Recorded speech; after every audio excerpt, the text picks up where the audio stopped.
Hello everyone, we're back with the Falcons franchise, and today we'll be taking on the Texans to wrap up the regular season. We have already won the NFC South and are locked into the 3 seed, so our game today, it may not mean a whole lot, but we do have some things to play for, like momentum. You don't want to go into the postseason on a losing streak, and we have lost 2 games in a row. We have Michal Mann competing for the Offensive Rookie of the Year award in the NFC with Glenn Ziegler. They have similar stats, so it may come down to who has the better last game.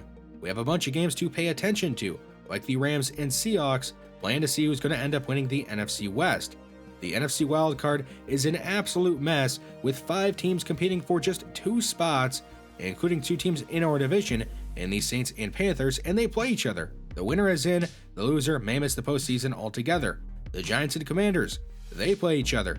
The Commanders may have a spot already locked up, but if they win, then we play the winner of the Panthers and Saints game. So a bunch of other games to pay attention to, but let's move on and talk about the team we're playing today, the Texans.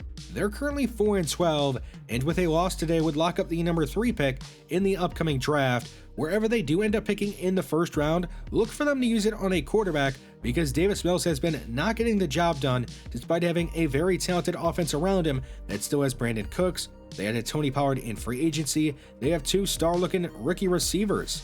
The Houston defense is led up front by Durante Jennings. He was the number 2 pick in the last draft right after Michal Mann. They also went out and added Marcus Davenport to play opposite of him. They have Derek Stingley, who's coming along nicely. It's a pretty talented team, maybe just held back by their quarterback play. We have a couple of upgrades before the game. First up, Michal Mann, who is competing for that Rookie of the Year award, will go strong arm, and he's going to get 1 to his throw power. Dylan Moses, a backup linebacker for us, will go field general, keep him a scheme fit, and he gets 3 to his zone coverage. Greedy Williams, he has a better man coverage than zone coverage, so we'll go zone, and he's going to get 1 to his zone and 1 speed. The last upgrade we have before the game is for Najee Johnson. We'll go hybrid to work on the man coverage, and he's going to get 2 to that. But let's get into the regular season finale against the Texans. It'll be Houston starting at their 25 with a fake to Pollard, and Mills will go quick left side, hitting Brandon Cooks, the veteran receiver. They'll pick up a first down up at the 37. Pollard on the ground is going to be brought down with a gain of 6. Second down. Quick throw left side it is. Broken up, intended for Blake Jarwin. 3rd and 4. Mills throwing right side. It is popped up in the air and intercepted by Kenny Blanchard. He'll be brought down at midfield where the Atlanta offense will take over. A nice play by Sean Murphy-Bunting to pop it up in the air and by Blanchard to pick it off. So it's great starting field position for Mann in the Atlanta offense, and he's going to take it across midfield with a gain of 3. A fake to Williams. Mann's going to roll right, set his feet and fire deep down the field and hit Drake London. He's inside the 20 and knocked down up at the 17 with a gain of 29. And going right back to the air, and going right back to London, he is going to hit him in the back of the end zone this time for a touchdown, giving Atlanta an early 7-0 lead. We'll see if Houston can bounce back after the early interception. It's Marlon Mack taking it ahead for a gain of 15 and a first down. Now Mack weaving through the middle of our defense and getting brought down just across midfield with a first down. Mack on the right side on 2nd and 6 is brought down with a gain of 3. 3rd down. Mills surveying, backing up, firing deep over the middle. It is broken up by Kenny Blanchard, bringing up 4th down, and the Texans are going to try a long field goal. It is going to be short and no good. So the Falcons taking over at midfield again with a chance to go up 2 scores. Odell deep over the middle. He's all the way up to the 27.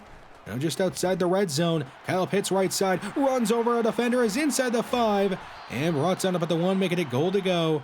1st and goal. And facing a blitz, he'll throw right side. It is caught by Julio Jones. It's his first touchdown of the season, and it may be the last of his NFL career, at least in the regular season. A toss right side to Marlon Mack as Houston looks to cut down this 2-score lead to a 1-score lead. They'll pick up a gain of 5, and now 3rd down. A screen. Mack with some elite blockers has the first down and is brought down just near the 40. It's Mack on the left side, and he's going to be spun down with a gain of 8. 2nd and short. Mack left side. He's across midfield, throws up a defender, and is brought down at the Atlanta 43. A heck of a first quarter for Marlon Mack, as Mills is going to find Tavarius Lamb, the rookie receiver, is up near the 25 with a first down.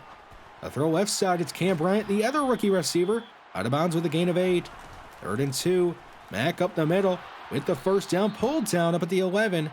Now in the second quarter, Mills firing left side, Blake Jarwin with the catch, and he's down up near the 5. Second down, Mills looking around, will fire left side, it is, popped him in the air and nearly picked and nearly caught, it'll fall incomplete, and that'll bring up third down.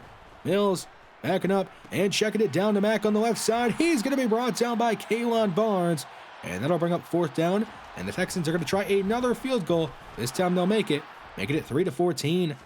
Atlanta starting at their own 32, so not as good of starting field position. It'll be a gain of 3 on first down. Now Williams on second down is going to fumble the ball. It's scooped up by Brian McPhee, and he's going to stiff arm Michal Mann and rumble his way in for a score and make it 10-14 here in the first half. A big mistake by Jamal Williams. Atlanta not losing faith in him. Will give him the ball to start the next drive. He's got a gain of 4. 3rd and 6, a check down. It's Cephas getting upfield and getting a first down near the 37. Now Mann under some pressure is going to hit Levi Jones. He's brought down quickly. It's going to be a roughing the passer call, so an automatic first down, and that'll put Atlanta across midfield as Williams has a gain of 8 on second down. 3rd and 4. Williams near the sticks is going to be brought down just short of it, and that'll bring up 4th and inches. Atlanta going to go for it early in the first half, even with the lead. It's Ramondre Stevenson running over our defender and getting the first down, keeping the drive going. 2nd and 8, Stevenson brought down quickly with a gain of 1. 3rd and 7. Mann is going to fire over the middle. It is swatted away, and it'll bring up 4th and 7. Atlanta settling for a field goal and will make it and take a 7-point lead with under 5 minutes to go in the first half.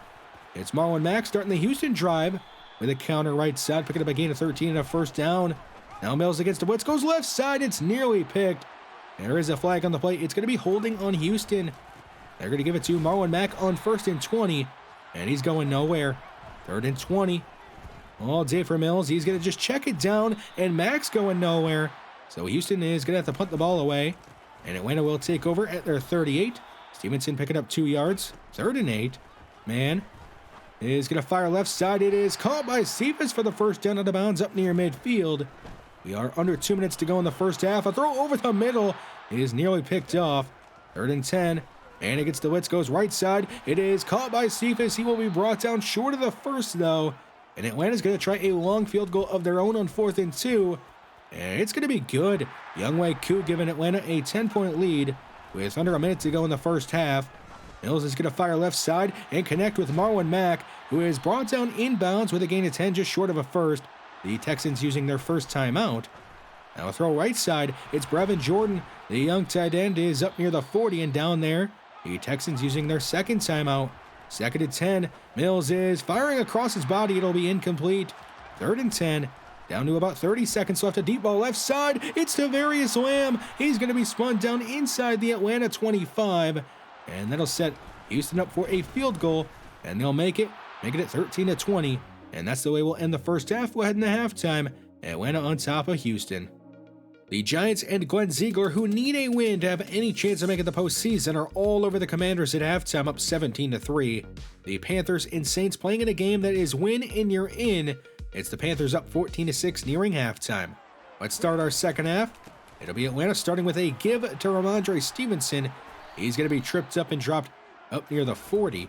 A fake to Stevenson. Hands rolling right, throwing under some pressure. It's underthrown and intercepted by Desmond King. And Houston's going to take over at their 38 with a chance to tie this one up at 20 early in the second half. Marlon Mack starting the Houston drive with a tough run and a first down up near midfield. 2nd down. Mills setting up a screen against the blitz. It's a perfect play call, and Mack's going to get another first down, getting knocked down up at the 37. Another blitz and another quick pass. It's Cam Bryant brought down with a gain of 9. 2nd and 1. Mills looking around. He'll throw right side and connect with Lamb, who's brought down just outside the 20, putting Houston just outside the red zone. Mack left side. He'll slip past the defender, break a tackle, and is knocked ahead up to the 10. And that'll give Mack 100 rushing yards on the day. A throw right side. It's Lamb again. He's down up at the 6. 2nd and 5. It's Pierce piercing the middle of our defense and scoring and tying us all up at 20 early in the second half. About 7:30 to go in the third quarter. And look at do bounce back after the interception. He'll hit Drake London. He has a gain of 6, third down. Stevenson is going to get the first down and is down with a gain of 5. It's a fake to Stevenson and a quick throw right side. Tomlinson, the third tight end, is fighting ahead, getting a first down up near midfield. Jake Funk on the carry, and he's going to be pulled down quickly, bringing up 3rd and 8. Man, pump faking, he'll fire left side and hit Levi Jones. The speedy receiver is all the way up to the Houston 22. And right back to the air, and right back to Levi Jones on a screen. He's hip tossed, and down with a gain of 6. And surveying is going to go right side. It's caught by Cephas. He spins out of a tackle and is fighting and knocked ahead for the first down up at the 10. Basically making it goal to go. Man is throwing left side back to Cephas, and he's into the end zone, giving Atlanta the lead again, 27-20.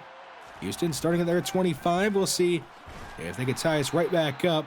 Mack going nowhere, maybe a gain of 1. Second down back to Mack, and Mack's picking up maybe another yard.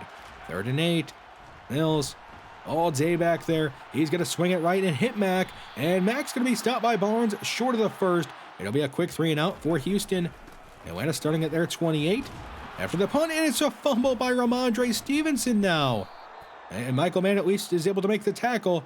But Houston is going to take over at the Atlanta 24 with a chance to tie us up at 27. Mills left side is going to hit Brandon Cooks. He'll be spun down inside the 5 of the 4, making it goal to go. 1st and goal. It's Marlon Mack cutting back left, and Mitchell's stopping for a short gain. 2nd and goal. A quick throw right side. Brevin Jordan is wide open, and he's going to score and tie us up at 27. Late in the 3rd quarter. About 10 seconds to go in the 3rd quarter. A fake to Stevenson. And Mann's going to air it out, going deep left side for Levi Jones, and he drops it in the basket for him. And Jones is all the way up at the Houston 16. Now in the 4th quarter, Bo Melton inside the 5, down up at the 2, making it goal to go. 2nd and goal, a fake to Stevenson. Man, lobbing back right corner of the end zone. He's got a wide open man. It's Hunter Walters, the fullback, with his first catch of his NFL career, and he's going to give Atlanta the lead in the 4th quarter. We're going to jump to about 5 minutes to go in the 4th quarter. Still 34-27. Houston down 7. Starting this drive at their own 10. A throw left side on the move by Mills. He'll connect with Lamb, and he's out of bounds up at the 33 as Mills is nearing 200 yards on the day. Back up the middle. He'll pick up a gain of 6. 3rd and 2. A quick throw right side to Brevin Jordan. He'll fall down with the first down up at the 43. A fake to Mack. It's a read option keeper for Davis Mills, and he's going to be knocked ahead across midfield and down with the first down and a gain of 11. Mills surveying, backing up, throwing right, a man wide open again. It's Brandon Cooks. He'll be brought down inside the Atlanta 30.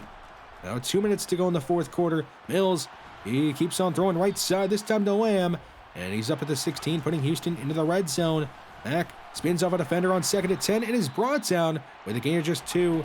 3rd and 8 as they hurry up to the line. Mills backing up under some pressure. Lobs to the end zone. It is caught by Brandon Cooks, but they're going to call illegal touching on him, so it'll be incomplete.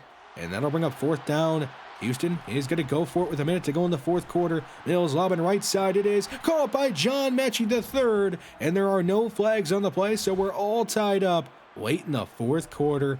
Gardner Minshew out at quarterback as he has been for most of the 4th quarter. He'll fire over the middle and hit Tomlinson as he's trying to lead a game-winning drive with about a minute to go in the 4th quarter. Pressure off the right side, and Minshew's going down. He'll be sacked back at his own 47, and Atlanta's going to use their 2nd timeout. Just 37 seconds left. Minshew throwing deep left side. Hits Jake Funk. He's inside the Houston 30, down at their 27, as the Texans use their 1st timeout. It's a screen left side. Levi Jones with the catch. He's inside the 20 and knocked out of bounds up at the 14. Cam Newton in at quarterback. And he's just going to give it to Jake Funk, who will center the ball. And it looks like they're setting up for Younghoe Koo to try a game-winning field goal. Here it is. The kick is up, and it's good. Atlanta's going to win 37-34. We had 4 goals before the game, and we got most of them accomplished. 1, keep everybody healthy. We did that. We wanted to get momentum back on our side and win. We did that. We wanted Michal Mann to play a good game, and I would say he did.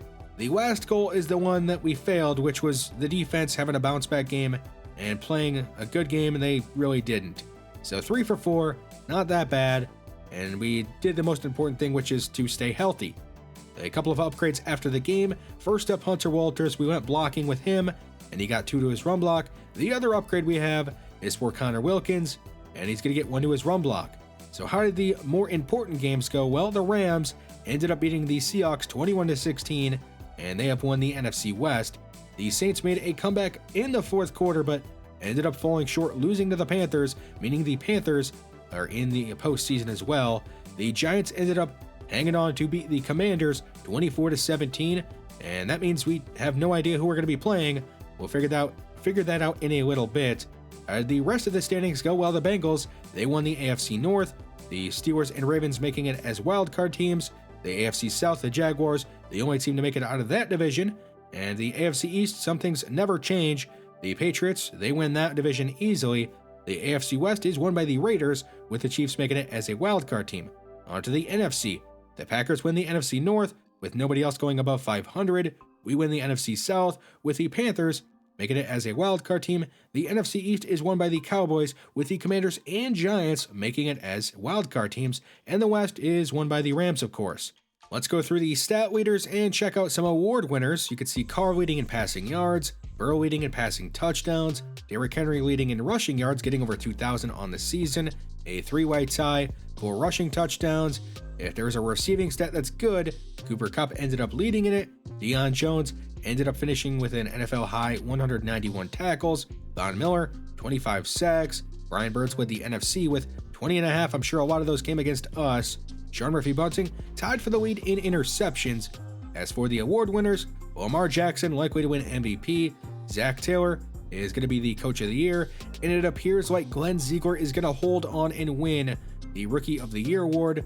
For the awards that we win, Younghoe Koo Kicker of the Year and Sean Murphy-Bunting Defensive Back of the Year. So now it's time to do our end of season roster evaluation.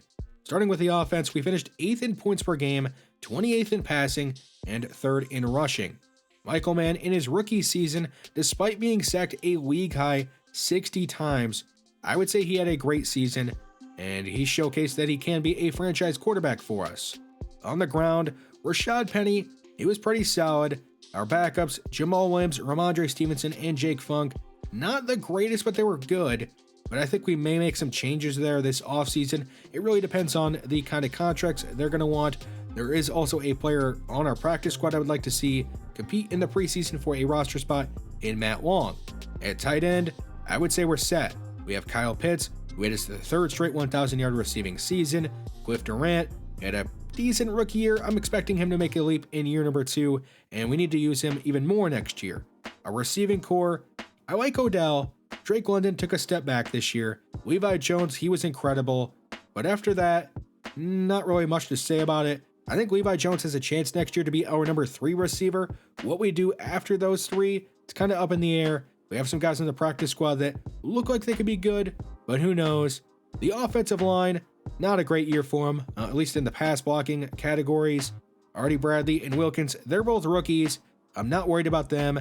They'll be starters for us again next year. Hennessy and Lindstrom, we already extended them, and they're not really the problem. That leaves one guy, and that's Jake Matthews. He had a bad year this year. He's getting up there in age, has a bad contract. I think at the very least, we need to bring in some competition and have him compete for a starting spot. The defense, not the best year for him. Finished 14th in points per game allowed, 11th in passing yards allowed, and 20th against the run. Our edge rushers, they were excellent this year. Ebiketie made a leap in year number 2, and Ngakoue, he was fine, injured a couple of times.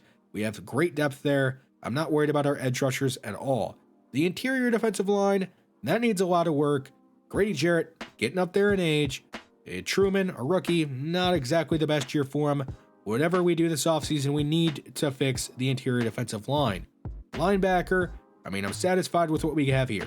Deion Jones, a great season. He even signed a contract extension and took a pay cut doing so. Troy Anderson, he made a huge leap in year number 2 and could be even better in year number 3. So maybe add some depth here and maybe dropped one player at linebacker.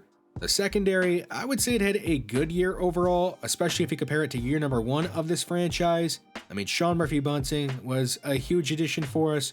We may add some depth at cornerback, but I think we're overall good there. At safety, Kenny Blanchard, he should be better in year number 2. Najee Johnson at free safety, on the other hand, he took a step back in year number 2, so maybe we add some competition for him, but he's not going to be off of our roster. He's going to be back next year. A good season overall for us. We win 11 games and win the division, but our season is not over. Who are we going to be playing in the wild card round? It's the Washington Commanders. Not really a good matchup for us because they have an elite rush offense, and we don't stop the run very well. They also have an elite defensive front, something we struggle at protecting Michal Mann against. So it's not really the best matchup for us, but we'll see if we can win. Thanks for watching this one, and I will see you then.